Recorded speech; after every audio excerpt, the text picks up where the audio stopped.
શું આપ લોકો પણ ગણીને રોટલી બનાવો છો?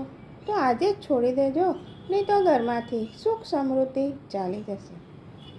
ઘરમાં કેટલી જગ્યાએ મહિલાઓ આદત હોય છે કે તેઓ રોટલી બનાવતી વખતે ગણીને રોટલી બનાવે છે, કારણ કે તેઓ જાણે છે કે ઘરના કયા સદસ્ય કેટલી રોટલી ખાશે. પરંતુ જ્યોતિષશાસ્ત્ર પ્રમાણે અથવા તો વાસ્તુશાસ્ત્ર પ્રમાણે આને બરાબર નથી માનવામાં આવતું, આને ખરાબ ટેવ માનવામાં આવે છે. જય શ્રી કૃષ્ણ મિત્રો, સ્વાગત છે તમારું મારી ચેનલ સ્નેહ સાગરમાં. જો આ નવી માહિતી આપ સર્વને પસંદ આવે તો લાઈક, શેર અને સબસ્ક્રાઈબ કરશો.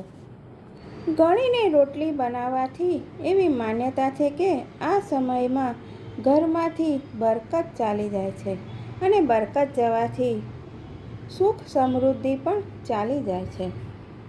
હિન્દુ ધર્મ અનુસાર પહેલી રોટલી અગ્નિની, બીજી રોટલી ગાયની બને છે અને આના બાદ જે પણ રોટલી બને છે તેમાંથી કીડીઓ, કૂતરા, કાગડા વગેરે માટે અલગ અલગ કાઢવામાં આવે છે અને અંતિમ રોટલી કૂતરા માટે હોય છે. પંચબલીમાં ગાય, કૂતરા, કીડી, કાગડા, દેવ, અગ્નિદેવ વગેરે આવે છે. જ્યારે પણ રોટલી બને છે ત્યારે તેની ઉપર પહેલો હક અગ્નિદેવનો હોય છે. અગ્નિમાં આ રોટલીને સમર્પિત કરવામાં આવે છે, એટલે બધા જ દેવતાઓને ભોગ લાગી ગયો હોય એવું માનવામાં આવે છે. અને આના બાદની રોટલી ગાય, કૂતરા, કાગડા, કીડી વગેરેની હોય છે અને આના પછી જ ઘરના બાકીના સદસ્યો માટે રોટલી બનાવવી જોઈએ. કહેવામાં આવે છે કે જે બતાવ્યા વગર આવે તેને અતિથિ કહેવામાં આવે છે. તે કોઈ પણ હોઈ શકે છે, પશુ, પક્ષી અથવા મનુષ્ય.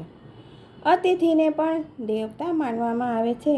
આથી ભોજન બનાવતી વખતે રોટલી બનાવી હોય તો તેમનું પણ અતિથિ ખાઈ શકે છે એ રીતે બનાવવી જોઈએ.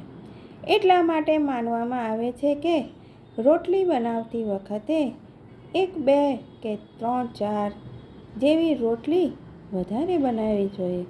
તો અચાનક કોઈ મહેમાન આવી જાય તો તે આપણા ઘરેથી જમવાના સમયે ભૂખ્યા ન જાય.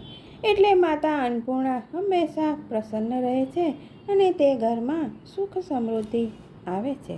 પહેલાંના સમયમાં લોકો સંયુક્ત પરિવારમાં રહેતા હતા, ત્યારે બધા લોકો સાથે બેસીને ભોજન કરતા હતા અને મહિલાઓ પણ રોટલીની કોઈ ગણતરી નહોતા રાખતા. પરંતુ રોટલી બચી જાય તેને સાંજે પણ ખાઈ જતા હતા. ઘરમાં મહેમાનોનું આવન જાવન લાગેલું રહે તો તે રોટલીની પૂર્તિ થઈ જતી હતી. પરંતુ આજકાલ બધા ન્યુક્લિયર ફેમિલીમાં રહે છે, બધા એકલ દોકલ રહે છે. એવામાં દરેક સદસ્યનો હિસાબ રાખીને રોટલી બનાવવામાં આવે છે તો રોટલી વધે નહીં. પરંતુ જ્યોતિષશાસ્ત્ર અનુસાર આ વસ્તુ ખૂબ જ ઉચિત નથી માનવામાં આવી. વાસ્તુશાસ્ત્ર અનુસાર રોટલી ગણીને બનાવવી એ અશુભ માનવામાં આવે છે. આને કારણે સુખ સમૃદ્ધિ પ્રભાવિત થાય છે. એવું માનવામાં આવે છે કે ગ્રહ નક્ષત્ર પણ પ્રભાવિત થાય છે, એટલે તમારી આરોગ્ય પર તે હાનિકારક પુરવાર થાય છે. માનવામાં આવે છે કે ઘઉંને સૂર્યનો દાણો કહેવામાં આવે છે.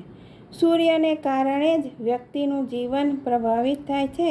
માટે ગણીને બનાવવાથી સૂર્યદેવનું પણ અપમાન થાય છે. આ રીતે બીજા અનાજ, દાળ વગેરે પણ કોઈને કોઈ ગ્રહ નક્ષત્ર સાથે મળેલા હોય છે. તેઓ એકબીજાના પૂરક હોય છે. વાસ્તુશાસ્ત્ર અનુસાર જો આપ ગણીને રોટલી બનાવો છો તો આપના ઘરમાં આર્થિક તંગી આવી શકે છે. આવો જાણીએ વાસ્તુશાસ્ત્ર અનુસાર રોટલી બનાવવાના નિયમો જે એની સાથે જોડાયેલા છે. માનવામાં આવે છે કે રોટલી બનાવવી સૂર્ય, મંગળ, રાહુ ગ્રહ અને જ્યોતિષ સાથે સંબંધિત છે. રોટલીને ગણીને બનાવવાથી સૂર્ય અને મંગળ ગ્રહ કમજોર થઈ શકે છે, જ્યારે રાહુનો નકારાત્મક પ્રભાવ આપણા જીવન પર પડે છે. આ બધા પ્રભાવોથી બચવા માટે રોટલી બનાવતી વખતે તેની ગણતરી ન કરવાની સલાહ આપવામાં આવી છે. રોટલી બનાવતી વખતે કિચનની દિશા પણ જોડાયેલી હોય છે. વાસ્તુશાસ્ત્ર અનુસાર આપ રસોઈ ઘર દક્ષિણ પૂર્વ ખૂણામાં અથવા અગ્નિ ખૂણામાં હોવી જરૂરી છે. રોટલી બનાવતી વખતે આપનું મુખ પૂર્વ દિશાની તરફ હોવું જોઈએ અને કોશિશ કરવી જોઈએ કે ક્યારેય પણ દક્ષિણ દિશામાં ગેસ અથવા ચૂલો ન રાખવો જોઈએ અને આ દિશામાં મોં રાખીને રોટલી બનાવવાનું અશુભ માનવામાં આવે છે. જેવી રીતે અગિયારસના દિવસે ચોખા ખાવાનું વર્જિત માનવામાં આવે છે, એવી જ રીતે શરદ પૂર્ણિમા, સાતમ આઠમ, નાગપાંચમ અથવા તો કોઈના મૃત્યુ પર રોટલી બનાવવામાં નથી આવતી. આવું કરવાથી અશુભ માનવામાં આવે છે, કારણ કે મૃત્યુ પર જો કોઈના ઘરમાં રોટલી બનાવવામાં આવે તો તેને તમારા આરોગ્યને નુકસાન પહોંચાડી શકે છે. સાથે જ મરવાવાળાની આત્માને પણ શાંતિ નથી મળતી. મિત્રો, તમે પણ આ વાતનું ચોક્કસ ધ્યાન રાખજો અને કોઈ પણ માતા, દીકરીઓ, બહેનો ગણીને રોટલી જો બનાવતા હોય તો આ આદત છોડીને મારા વિડીયોને જો તમને પસંદ આવ્યો હોય તો બીજાને શેર કરશો અને આ માહિતી ધ્યાનમાં રાખશો. જય શ્રી કૃષ્ણ. ફરી મળીશું આવી નવી વાતો સાથે.